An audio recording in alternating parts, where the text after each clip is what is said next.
Fan, pumalag sa Most Popular Love Team Award ng Kim Pao. Nabutas na melite ni Kim Chiu dahil kay Paolo Avellino, produkto ng AI.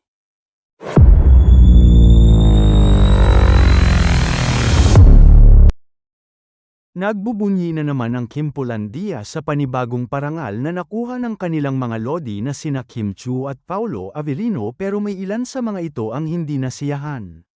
Binabati sa social media, partikular na sa X, ang bagong award ng Kim Pao bilang Most Popular Love Team of the Philippine Entertainment mula sa 53rd Box Office Entertainment Awards. Mababasa nga sa post ni @JeffeGarcia47 ang iba't ibang comment at reactions ng mga solid sa dumagdag na achievement ng Kim Pao. At Ellen de Guzman, the phenomenal love team and people's superstar, congrats Kim Chiu at Paolo Avellino for another legit award. At It's Liab, congratulations, Kim and Paolo. Love team era talaga ni Paps, yung allergic dati sa LT, love team, pero ngayon second award na nila as LT ni Kimi. Isa ang hindi masyadong pabor sa award dahil para sa kanya mas deserved raw manalo bilang Best Actress at Best Actor ng Kim Pao. At Goko Christina, happy bit also disappointed.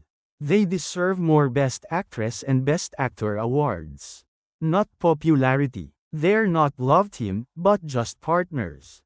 The Filipino love team mentality is for kids. Sagot naman ng nag-post, ibigay sa award-giving ang reklamo nito dahil ito ang mga pumipili ng mga awardee. Maging masaya na raw ang lahat ng Kim Pao dahil kinikilala ang kasikatan ng love team nina Kim at Paolo.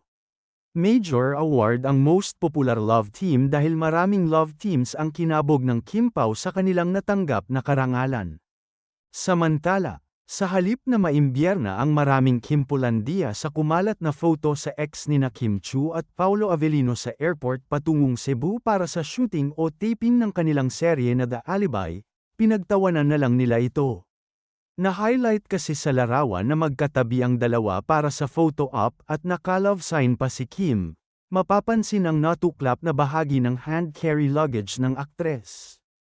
Produkto kasi ng AI ang photo na nilagyan ng butas ang bahaging itaas ng malate ni Kim.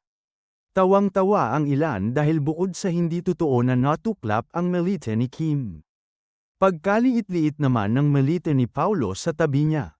Pero may isang netizen ang binakbakan ng mga Kim Pao solid dahil sinabihan nitong tamad si Paolo at ipinatong ang melite nit kay Kim kaya nasira ito. Tinawag na bobo ang nasabing netizen na naniniwala sa AI-edited na photo ng dalawa. Bukod sa nasabing larawan, kanya-kanyang AI din ang iba para bigyan ng bagong look ang magka-love team. Maliban dito, kanya-kanyang paandar rin ang ibang mga fans sa kanilang post na nakasakay sa eroplano. Nasa airport, nasa dagat at kung saan-saan pa, para lang masabing pupuntahan nila ang Kim Pao para bisitahin ang shooting nito.